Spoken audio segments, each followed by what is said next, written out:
بسم اللہ الرحمن الرحیم۔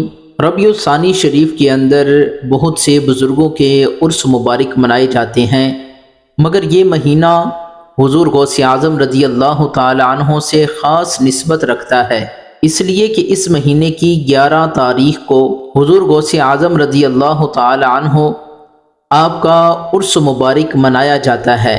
حضور غوث اعظم رضی اللہ تعالی عنہ آپ بہت بڑے اللہ کے ولی بلکہ ولیوں کے بھی سردار تھے۔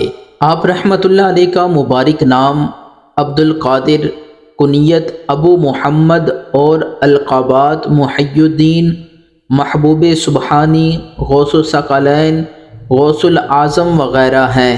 آپ رحمۃ اللہ علیہ 470 ہجری میں بغداد شریف کے قریب ایک قصبہ جیلان میں رمضان المبارک کی پہلی تاریخ کو پیدا ہوئے۔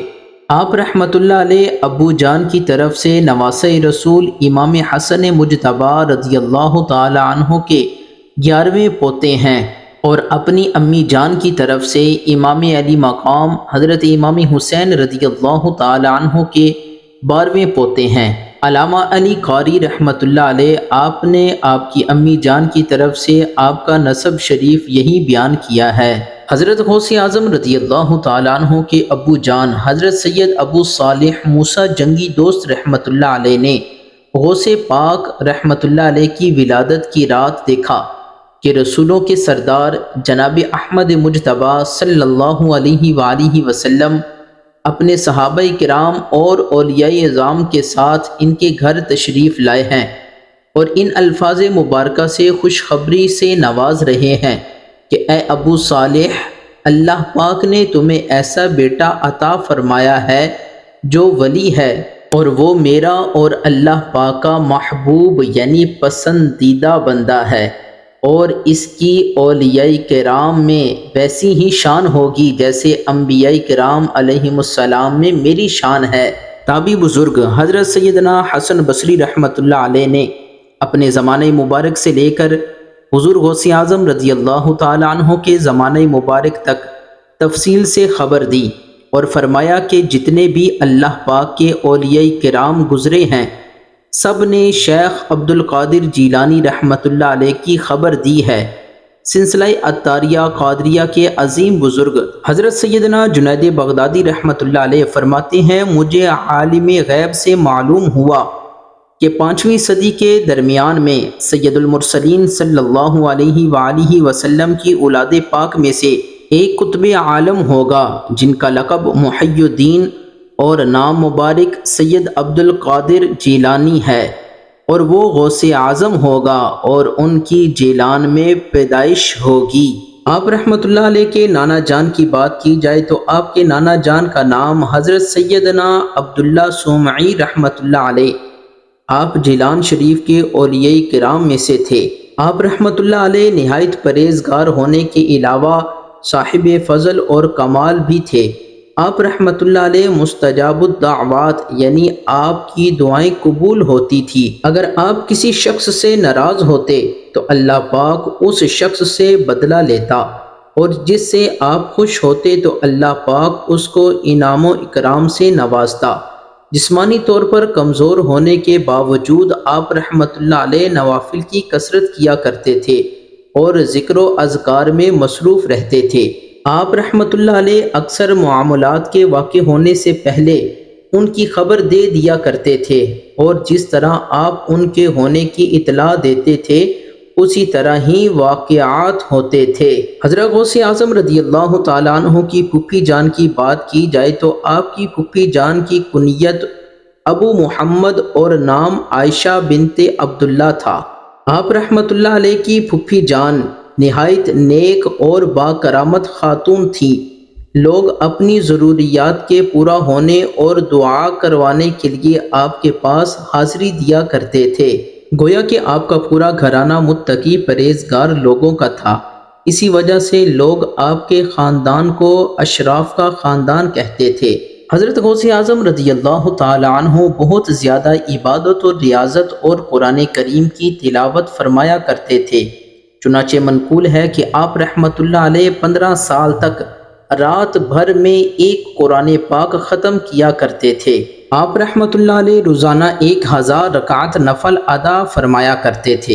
ایک رات جب آپ رحمۃ اللہ علیہ نے اپنے معمولات کا ارادہ کیا تو نفس نے سستی کرتے ہوئے تھوڑی دیر سو جانے اور بعد میں اٹھ کر عبادت کرنے کا مشورہ دیا۔ جس جگہ دل میں یہ خیال آیا تھا اسی جگہ اور اسی وقت ایک قدم پر کھڑے ہو کر آپ رحمۃ اللہ علیہ نے ایک قرآن پاک ختم کر دیا۔ یہ اللہ والے تھے، انہوں نے اپنی راتوں کو یاد الہی میں گزارا۔ آج ہم اپنی راتیں کیسے گزارتے ہیں؟ ہم اپنے گریبان میں جا کر دیکھیں کہ ہماری راتیں کیسی گزرتی ہیں۔ اللہ کے یہ ولی تھے، ولی کامل تھے، جنہوں نے اپنی راتیں یاد الہی میں گزاری، تو آج بھی ان کے مزارات زندہ و جاوید ہیں، ان کے نام آج بھی زندہ ہیں۔ ہر بندے کے دل میں ان کی محبت اجاگر ہے اور یہ قیامت تک ایسے ہی اجاگر رہے گی۔ حضور غوث اعظم رضی اللہ تعالیٰ عنہ ہر وقت اللہ سے ڈرتے رہتے۔ اللہ والوں کا ہمیشہ سے یہ طریقہ رہا ہے کہ عبادت زیادہ کرتے ہیں، نیکیاں زیادہ کرتے ہیں، گناہ سے بچتے ہیں، اس کے باوجود وہ بے پناہ خوف خدا دل کے اندر رکھتے ہیں۔ حضرت غوث اعظم رضی اللہ تعالی عنہ بھی بے پناہ خوف خدا رکھتے تھے۔ حضرت سیدنا شیخ شرف الدین سعیدی شیرازی رحمۃ اللہ علیہ فرماتے ہیں کہ حضرت سیدنا غوث اعظم رضی اللہ تعالی عنہ کو حرم کعبہ میں دیکھا گیا کہ کنکریوں پر سر رکھ کر بارگاہ رب العزت میں عرض کر رہے ہیں، اے رب کریم مجھے بخش دے، اور اگر میں سزا کا حقدار ہوں تو بروز قیامت مجھے اندھا کر کے اٹھانا کہ کہیں میں نیکوکار لوگوں کے سامنے شرمندہ نہ ہو جاؤں۔ اللہ اکبر۔ عید کا دن آیا، لوگ خوشیاں منا رہے ہیں، ایک دوسرے کو گلے لگا رہے ہیں، ہر طرف خوشی ہی خوشی ہے۔ جب حضور غوث اعظم رضی اللہ تعالی عنہ کو دیکھا گیا، آپ زار و قطار رو رہے ہیں۔ لوگوں نے پوچھا، حضور آج تو عید کا دن ہے، آج تو خوشی کا دن ہے، آپ رو رہے ہیں؟ آپ نے فرمایا، میرے لیے اس دن عید کا دن ہوگا جس دن میں اپنا ایمان سلامت لے کر دنیا سے جاؤں گا۔ امام ابو الحسن علی بن حیتی رحمۃ اللہ علیہ فرماتے ہیں کہ میں نے حضور غوث اعظم رضی اللہ تعالی عنہ کے ساتھ حضرت سیدنا امام احمد بن حنبل رحمۃ اللہ علیہ کے مزار شریف کی زیارت کی۔ میں نے دیکھا کہ حضرت سیدنا امام احمد بن حنبل اپنی قبر سے باہر تشریف لائے اور حضور غوث اعظم رضی اللہ تعالی عنہ کو اپنے سینے سے لگایا اور انہیں بہترین لباس پہنا کر ارشاد فرمایا، اے شیخ عبد القادر، بے شک میں علم شریعت، علم حقیقت، علم حال اور فعل حال میں تمہارا محتاج ہوں۔ حضرت غوث اعظم رضی اللہ تعالی عنہ آپ دینی طلباء کے ساتھ بڑا پیار شفقت فرمایا کرتے تھے۔ ان میں سے ایک پہلو یہ بھی تھا کہ آپ ان کی کمزوریوں کو نظر انداز فرمایا کرتے تھے۔ حضرت سیدنا شیخ احمد بن مبارک رحمۃ اللہ علیہ فرماتے ہیں کہ آپ رحمۃ اللہ علیہ کے پاس ایک عجمی یعنی غیر عربی طالب علم تھا۔ وہ بہت ہی کن ذہن تھا، بہت ہی مشکل سے اسے کسی چیز کی سمجھ آتی تھی۔ ایک دفعہ وہ طالب علم آپ کے پاس بیٹھا سبق پڑھ رہا تھا کہ اتنے میں ابن سمحل نامی ایک شخص حضور غوث اعظم کی زیارت کے لیے حاضر ہوا۔ جب اس نے اس طالب علم کی کن ذہنی اور آپ کا اس کی کن ذہنی پر صبر و تحمل دیکھا تو اسے بہت ہی تعجب ہوا۔ جب وہ طالب علم وہاں سے اٹھ کر چلا گیا تو ابن سمحل نے عرض کیا کہ اس طالب علم کی کن ذہنی اور آپ کے صبر پر مجھے حیرت ہے۔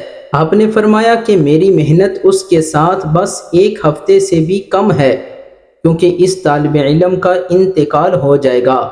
حضرت سیدنا احمد بن مبارک رحمۃ اللہ علیہ فرماتے ہیں کہ اس دن سے ہم نے اس طالب علم کے دن گننا شروع کر دیے، اور جب 1 ہفتہ پورا ہونے کو آیا تو آخری دن واقعی اس کا انتقال ہو گیا۔ حضور غوث اعظم رضی اللہ تعالیٰ عنہ آپ پہلے واز نہیں فرمایا کرتے تھے۔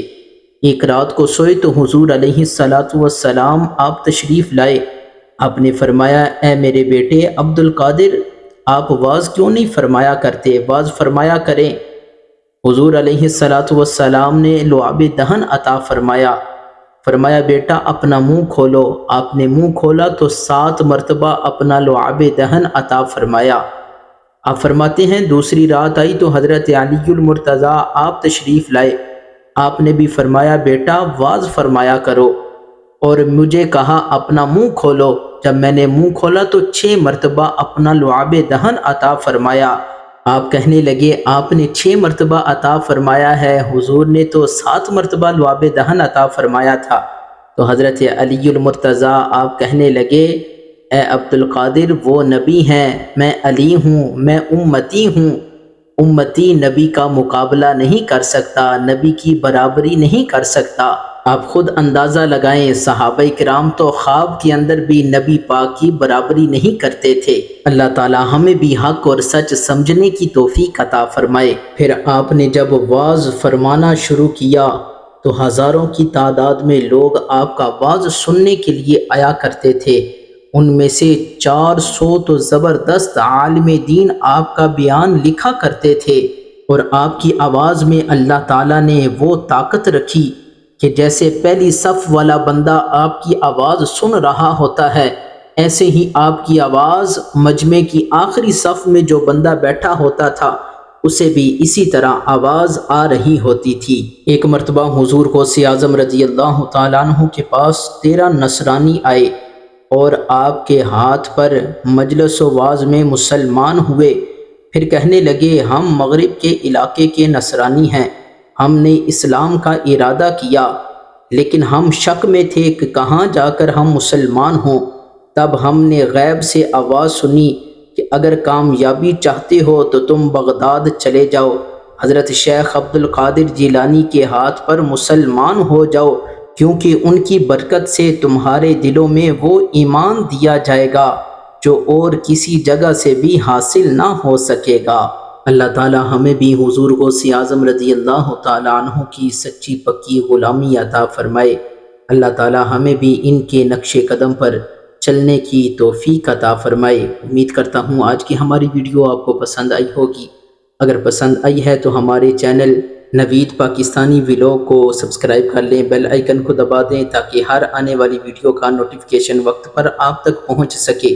انہی دعاؤں کے ساتھ ہمیں اجازت دیجیے گا، اپنا بہت بہت خیال رکھیں۔ السلام علیکم ورحمۃ اللہ۔